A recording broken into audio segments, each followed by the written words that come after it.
Hello and welcome back to another edition of the Sporting KC Show. I'm your host, Blake Aerni, alongside my new partner, John Kempin here. A new season here of the Sporting KC Show in 2024. We're so excited to be here, but that means some new voices. So I'm here alongside the first homegrown player in Sporting KC history, the first player from the academy to sign a contract with the first team, John Kempin, former goalkeeper. John, how are you feeling? I'm feeling great. I'm ready to get the season rolling. Obviously caught fired there at the end, headed into the playoffs, and team looked good. Team had a good preseason, so I'm ready to get started. Absolutely. So John and I will be taking over here on Sports Radio 810 WHB for all of the matches, and for just the home matches on Apple TV, you can catch us.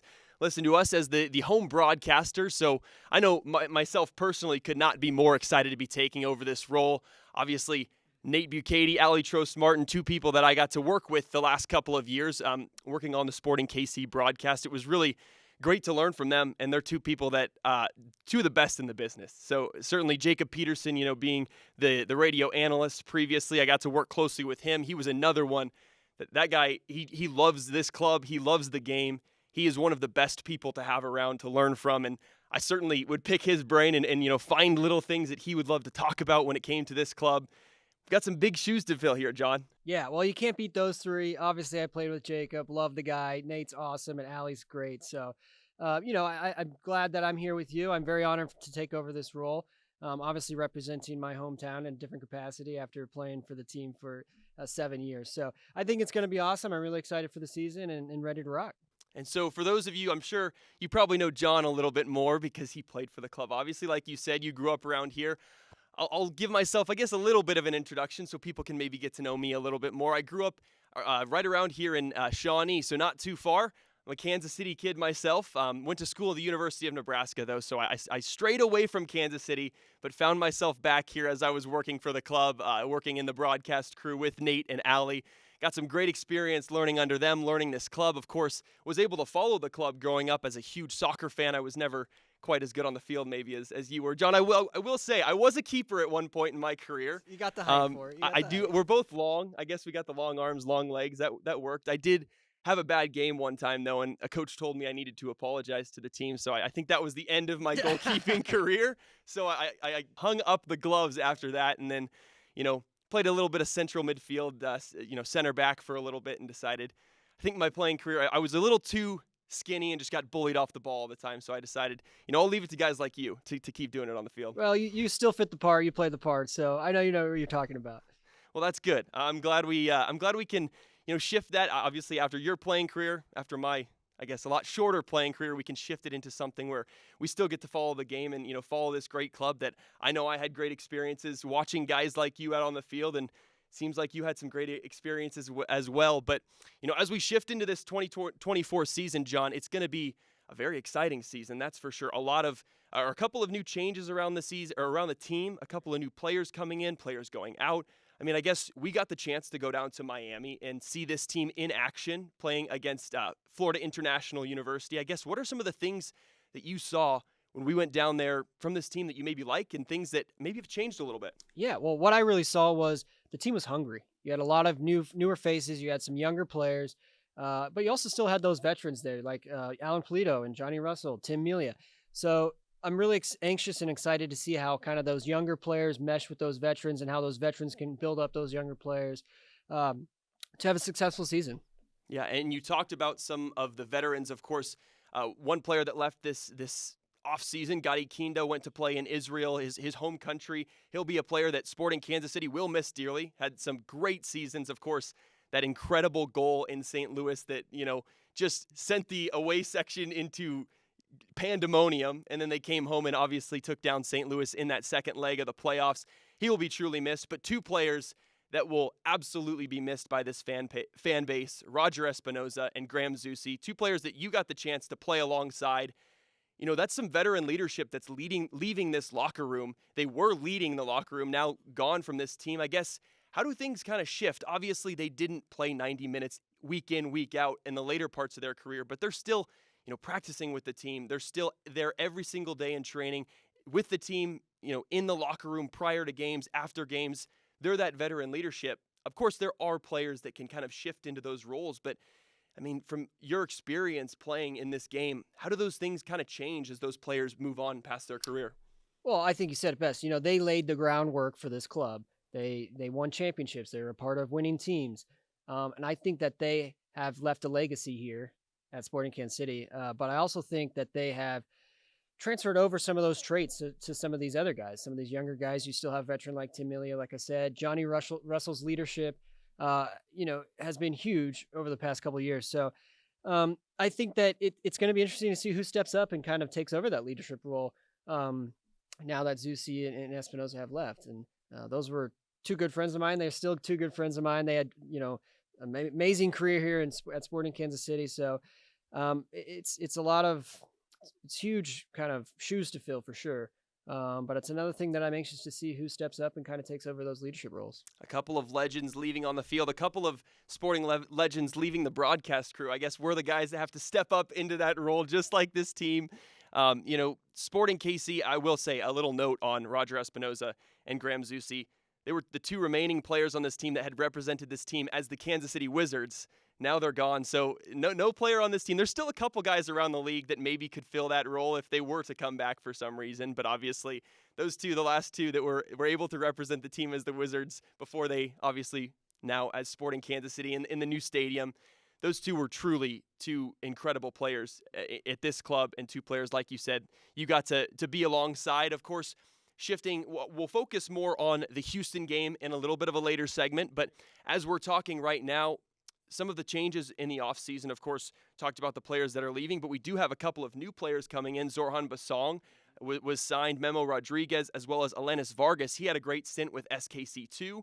We got to see a couple of those guys in preseason. Maybe what were some of the things you saw from them? I really liked Vargas. I thought he was hungry. And then you got Memo Rodriguez, he's a leader in himself. He's played in the league a long time. So it's going to be interesting to see how he incorporates with the team. And then Basong on the side, he had a great preseason as well. I think we talked about it during the preseason game that we went to and kind of scouted. And those are three guys that I think are going to have a great season, and I'm excited to see them. Yeah, Memo Rodriguez, one that, like you said, a lot of MLS experience with LA Galaxy, with the Houston Dynamo, who Sporting Kansas City will open their season against.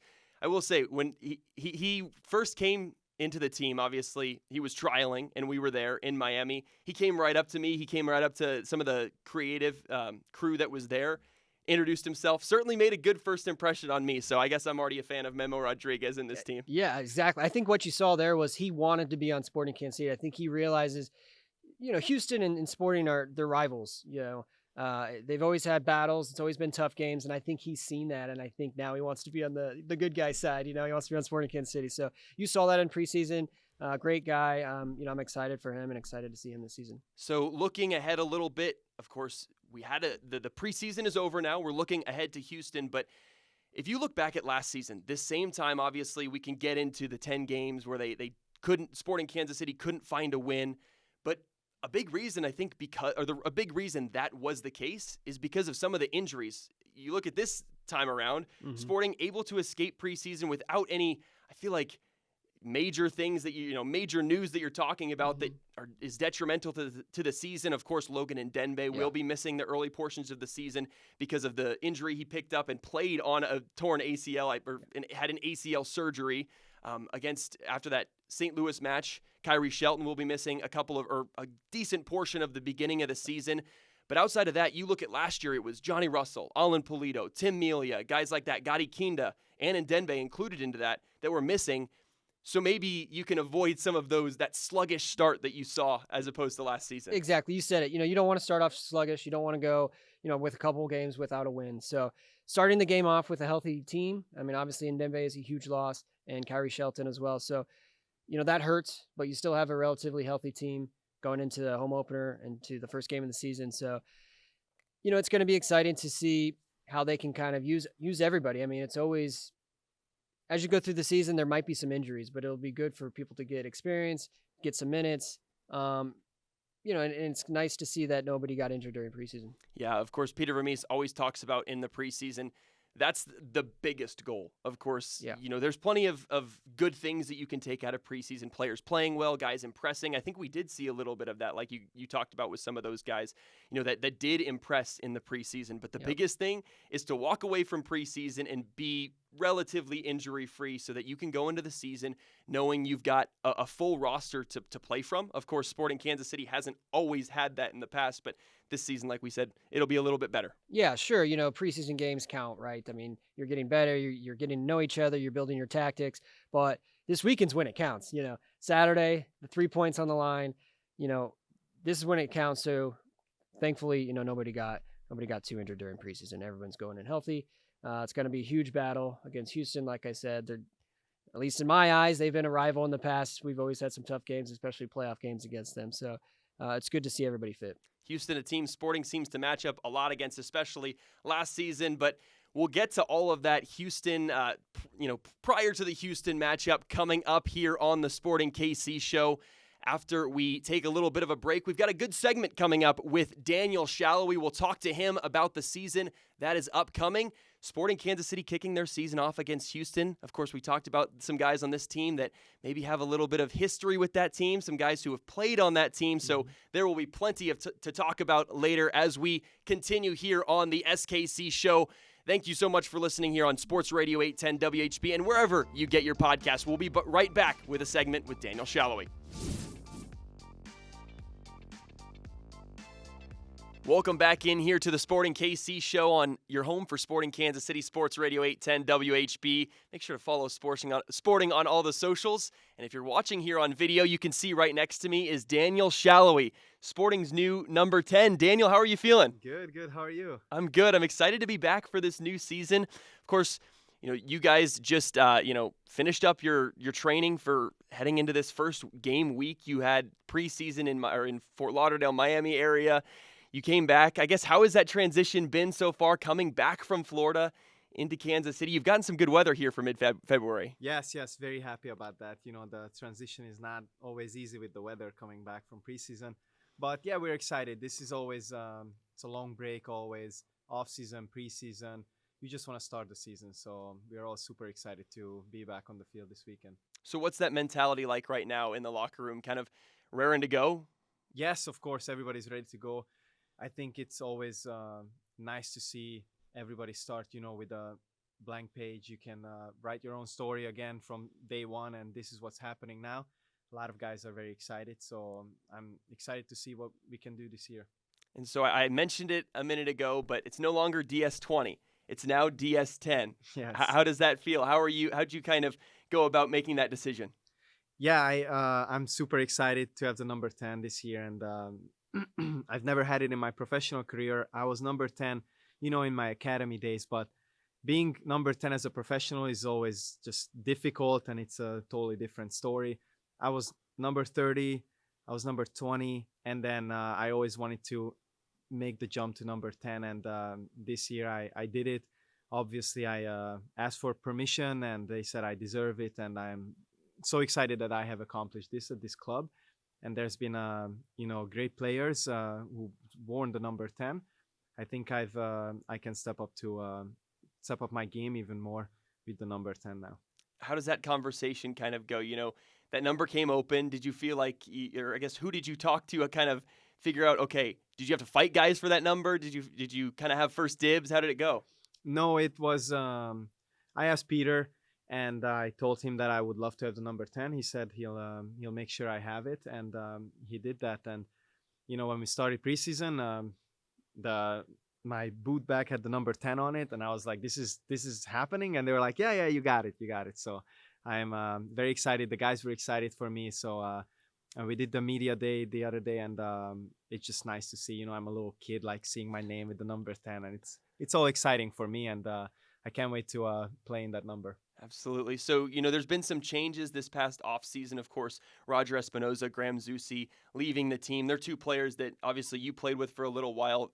Very big presences in the locker room, experienced players. With them being gone, I guess first you can maybe touch on just what kind of experience they taught you and kind of how you learned from them.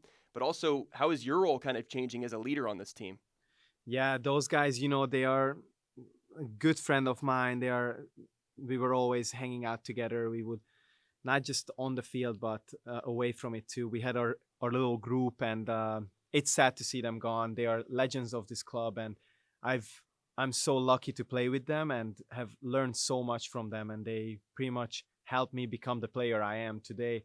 And as you said, by them leaving, I want to step up even more in the leadership and take those roles. And we have older guys than myself, but I'm there now, so I have to be able to lead the team. And what Roger and Zeus and those guys did to me and helped me when I was younger, I need to be able to do that to the younger players on this team.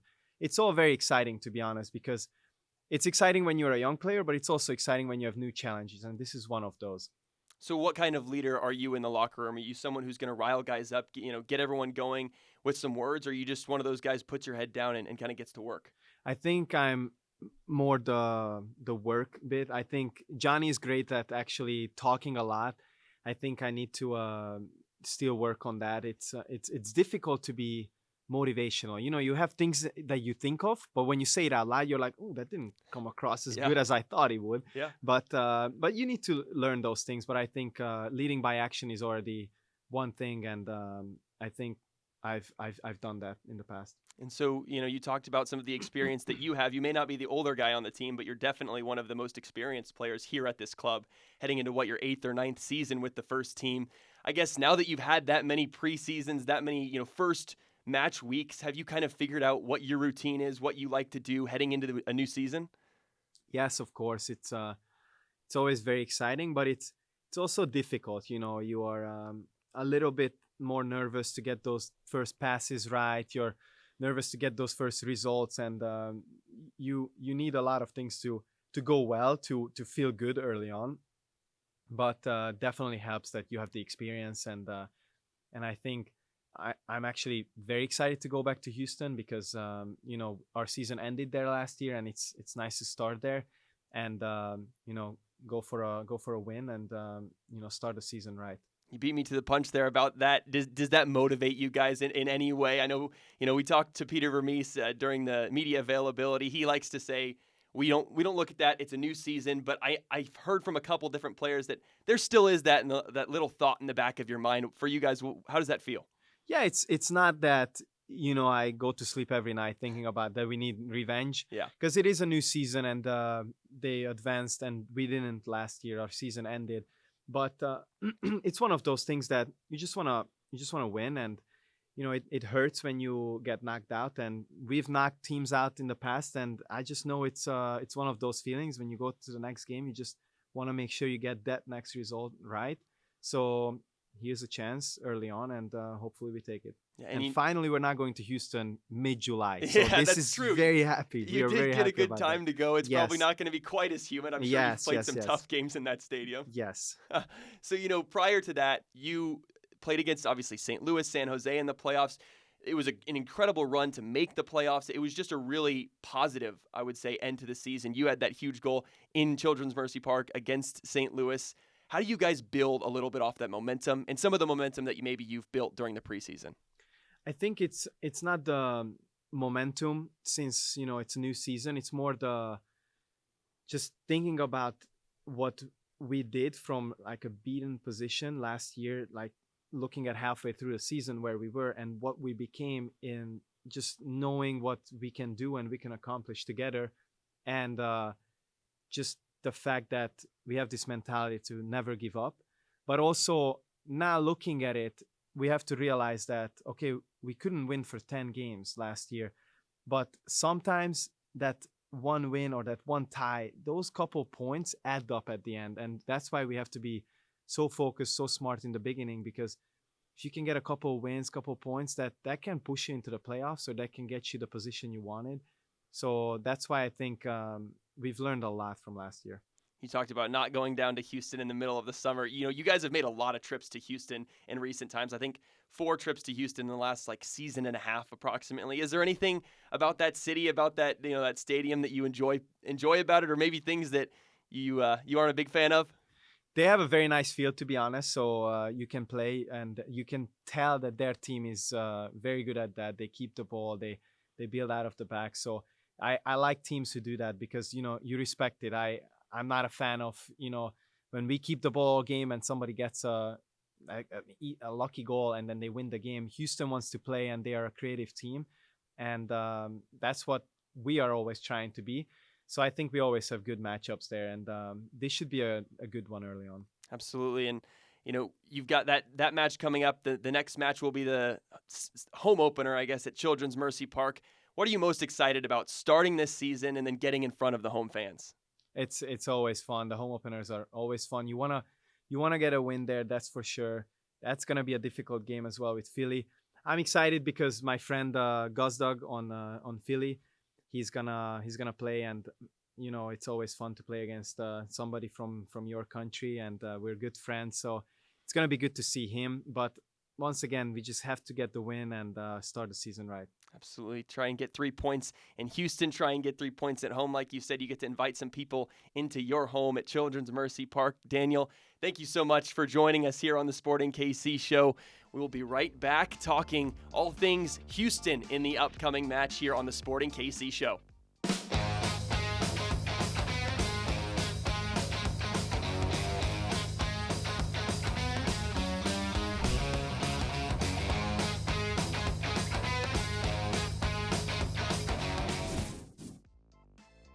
Welcome back into the Sporting KC show. John, I thought we'd maybe bring it back a little bit to the end of last season, kind of break down what happened, because, of course, Sporting Kansas City facing off against Houston on Saturday.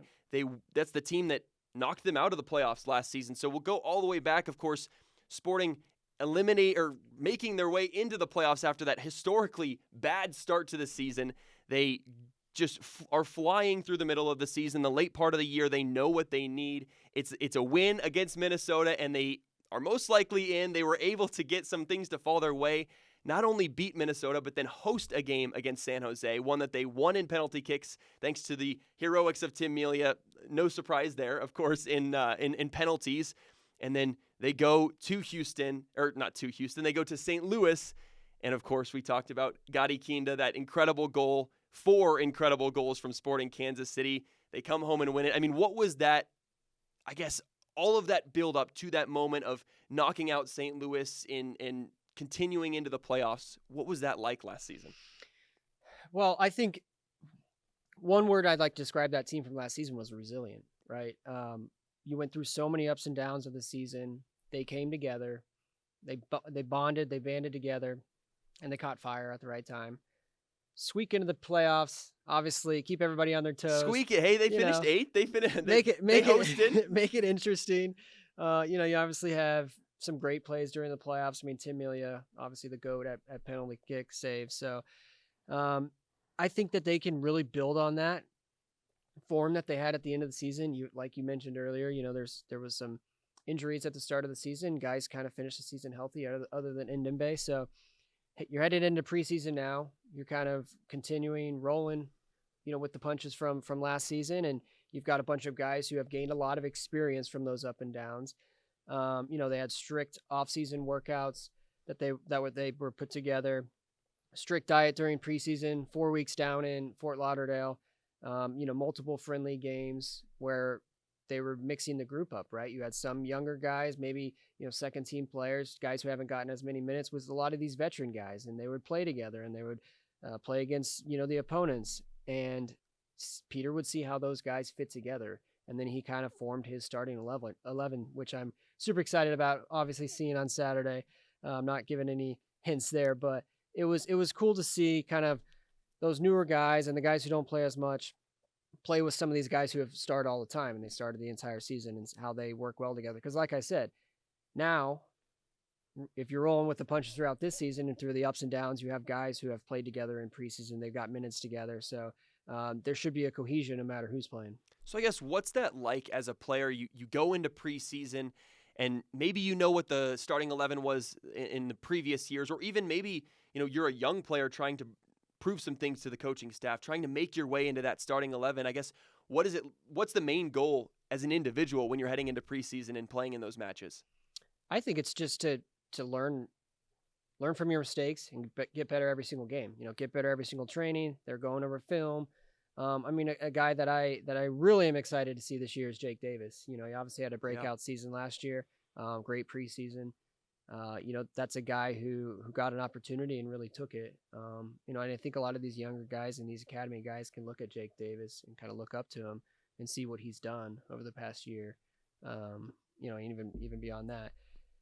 But yeah, another guy that really took his opportunity and learned every single day and did the right things in training and stayed after and worked on whatever the weaknesses were. And I think that also is a testament to the coaching staff of staying after with these guys and talking with them, going over film, making sure that they're getting better every single day. Yeah, Jake Davis certainly took his opportunity, like you talked about. He was a very impressive piece to the sporting team. I think it was a position where fans and people around the team didn't 100% know exactly the way it was going to go. But from what we had seen from Jake Davis in the past, like we talked about here in preseason and in some of those trainings, you knew that this was in him. He had the ability to go out and do that. He had the ability to go out and impress and be one of the better players in this team at times. I mean, he was really, there were moments last season where you'd look at this team and you'd say Jake Davis might have been the best player out in the field today, a player that really, brought a lot of energy to the team. So, he's a player obviously heading into this season, maybe has raised the expectations a little bit, so has to maybe live up to that a little bit, but I have no doubt that he's going to be able to do that. Yeah, and I think going back to what we talked about, I think Graham Zusi helped play a big role in that, right? They're similar players, same positions. Maybe they switched to playing defensively, kind of playing all over the field. I think that Graham had a lot to do with Jake Davis's progression and his experience now. Yeah, that's a really good point to talk about Jake Davis. Of course, that's always the conversation. This previous season, whenever he'd get brought up about being one of the better players on the team, that he wasn't originally a right back, but like you said, he had the perfect example in front of him, that veteran player of Graham Zusi. Yeah, exactly. So another guy that I'm really looking forward to, and as we talked about, laying the groundwork. Another reason why Graham Zusi laid that groundwork for the team. Absolutely. So, we look at the preseason. Obviously, results don't mean everything. You're not going to preseason trying to win every single game that you can and try and get all the points that none of that is the ultimate goal. But you look at that the most previous game, the win over Atlanta United, going out and going down first and coming back to win that game. Maybe does that give you any sort of an idea of what this team's mentality might be going into this season? Well, I think it goes back to what we just talked about, resiliency, right? You're now down a goal, you're at halftime, and you come back and you win the game 3-1. It's just showing, it's another testament to this team and how they're fighters. They're grinders, they're fighters, and I think that's the mentality that Peter Vermees and his coaching staff instills in players who play for Sporting Kansas City. They're winners. They have that winning mindset. And yeah, sure, these preseason games don't necessarily count for anything, but you still want to build and create that winning mindset, and finishing on a high note like that going into the first game of the season is great.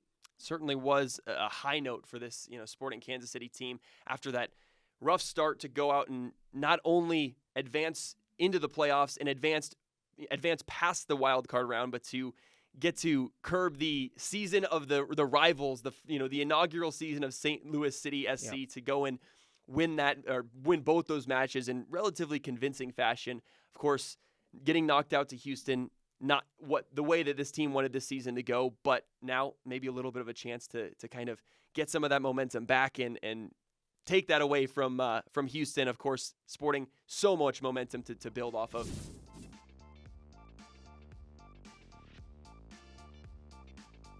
Welcome back to the Sporting KC show here on Sports Radio 810 WHB, wherever you get your podcasts, or on the YouTube channel of Sporting KC. We're in video format here, John, so make sure to be tuning into that. Follow Sporting Kansas City on socials. John, we've got the season opener coming up against the Houston Dynamo. Sporting KC have certainly met up against Houston, as you talked about, a number of times in your career. Sporting Kansas City met up against Houston 4 times last season. They've had a lot of tough matchups. They went out of the U.S. Open Cup last season at the hands of Houston. They went out of the MLS Cup playoffs at the hands of Houston, but also had a much-needed win late in the season against Houston when Johnny Russell, of course, got sent off, and then the team rallied together to end up winning that match 2-1. I mean, just talk a little bit, of course, before we get into the specifics of this matchup. what Sporting Kansas City against Houston Dynamo means, because I feel like you're someone who's certainly experienced that. I mean, it's a battle every single time. Multiple red cards, yellow cards, whatever it might be. Somehow we always end up playing Houston, in the playoffs. It does feel like that somehow. So it's always a team that they're very hard nosed. They grind, they fight till the end. They're not going to give up. So it's going to be a tough match, and especially being an away match. Obviously, conditions in Houston are usually pretty hot, pretty muggy, pretty humid. So having the benefits of being down in preseason in Fort Lauderdale, where it was hot and muggy, I think will benefit Sporting Kansas City. I don't think it'll be too much of an issue. But it definitely some bad blood from last season. So I think that the guys are going to want to go out there and get revenge. Going to want to start the season off on a high note with 3 points. But the main thing is to also just get a result. A tie on the road, win at home. That's usually what they say. It is a good strategy as well. So I think you want to go in against a team that you don't like, that you always see in the playoffs, and fight and win and get those 3 points. You're right. It does feel like Houston always proves to be a tough place to play. I don't necessarily feel, I've never been to that stadium, but from what I've seen, it doesn't feel like it's always the loudest stadium necessarily. No, yeah.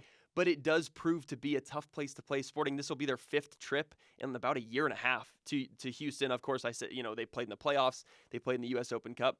Houston, you talk about how they're hard-nosed. They're always a tough team to play against, especially at their place. This is a team that's coming off of winning the U.S. Open Cup last year. They knocked Sporting out of the tournament, but when they go on and win it, maybe it makes you feel a little less bad about getting knocked out to the eventual champions. But of course, Sporting, that's not the standard they want to set. They want to be winning, or they want to be, trying to give a run at every competition they're playing in. But this is a team that it always seems to prove tough when you go to their place. Maybe what are some of the reasons that it might be so tough? Obviously, you mentioned the weather. Mm-hmm. They're just a very well-coached team with Ben Olsen and, in the early parts of his career with this team. What have you seen? Well, this is an organization who kind of had an overhaul. They had an overhaul in the front office. They had a lot of players in and out. Totally rebuilt and reshaped this team. So, I'm not quite sure what to expect, to be quite honest with you. They've had a lot of changes, but one thing that I do know is they still have this Houston Dynamo mentality. I like to say grind set, if you will. There you go. And that's what's always been difficult and why it's been difficult to play them there, mainly because they don't give up. They fight till the end. Not always the prettiest soccer. Sometimes a little bit of kickball. They might just try and keep it in your end, which is still difficult to play against. But I think, like I mentioned earlier, sometimes the humidity and the weather conditions. But not the loudest stadium in the world, I must say. But still a tough place to play nonetheless. I mean, every stadium in MLS is pretty tough to play in. It's, in terms of volume, it's no Children's Mercy Park, but it definitely is a stadium that has proved to be tough to go into. Houston, like you mentioned, a very well-run team. It feels like now, having that overhaul. Sporting Kansas City right there with them in terms of, being one of the original teams in this league. Sporting has been able to be consistently competitive. It feels like anytime they have some down years, they bounce back. They're able, you look at the wall. They've been able to paint the wall plenty of times. Sporting Kansas City is historically one of the most impressive clubs in Major League Soccer history. And as soon as, Houston tried to compete with Sporting in that, we've seen plenty of, tough matchups in the playoffs.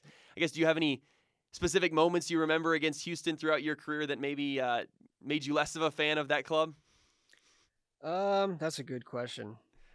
I think it was Adam Moffat. He had like a rocket of a goal. Definitely did not appreciate that on us. I think it's just been the bad blood in the playoffs. Yeah. Like I said, between them and Salt Lake, it's just absolutely. At least while I was playing, it was always kind of rivals and bad blood and tough games and games where you just really wanted to beat them.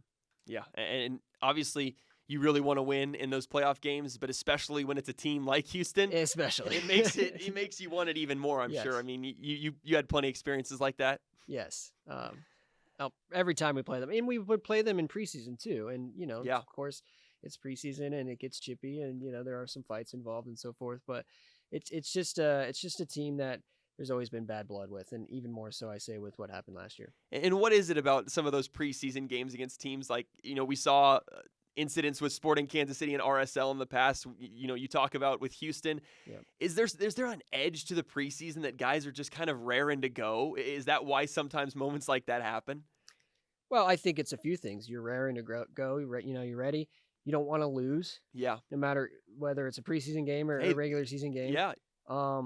And then there are just some guys. I mean, Roger Espinoza, for one, he was always just kind of riling him up. He knows how to get a guy going. Yeah, he knows how to make someone frustrated. Yeah, and as soon as you find somebody to pick on, every time we play them, he would just go after him again. So those are kind of the main reasons. But I think it just comes down to, you don't want to lose a game, and even in the preseason, even in training, when you're playing small-sided or 5v2 or something like that. I mean, we wouldn't be here if we didn't have that winning mindset, right?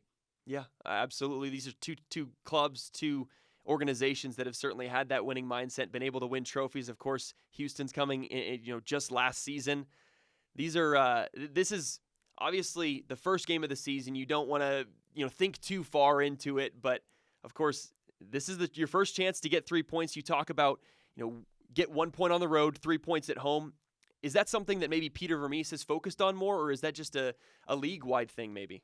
I think that's more of, of course, Peter wants to win every single game. I think that's more of a generic league-wide, and worldwide, I guess. Yeah, because 2 points, if you average 2 points, you're going to be near the top of the table most times. It's just kind of a strategy, right? Yeah.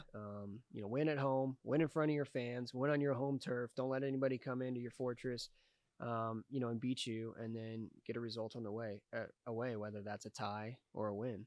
Mm-hmm. And don't give anything away on the road either, right? Yes. Don't, try and go down there and at least keep a clean sheet. Make them make the mistake. Start the season off with either a win or a tie, clean sheet, and keep moving forward, headed into the home opener. And that's a great point. Heading into the home opener, I feel like this team would love to get the monkey off their back maybe and get a win, because it would mean that they don't have to worry about the conversations of last season. But of course, you can't get too caught up on that. But heading into the home opener, it would be fun to watch this team coming off of a win, playing against a solid Philadelphia team in front of the home fans. There's a lot of excitement around this team right now, of course, building off of what they did last season. I guess as a player, how do you kind of build off of something that was, I guess it was 3 months ago now? This team, they had that great run of form. They win against Minnesota, get into the playoffs, take down St. Louis. We've already had that conversation about that, but it's been so long since then. How do you kind of build off that? Well, I think that preseason, obviously, getting the guys back together, playing in those games, going over some film from last season. I'm sure they did that. They got a month and a half off break, and that's still in your mind. I think that sour taste of losing in the playoffs and kind of that feeling of that run of all those wins and those exciting wins, and those stick with you. That sticks with you, right, going forward. Plus, a lot of these guys on this team have won a trophy, whether it's been Open Cup, MLS Cup. They have that taste of winning a trophy as well.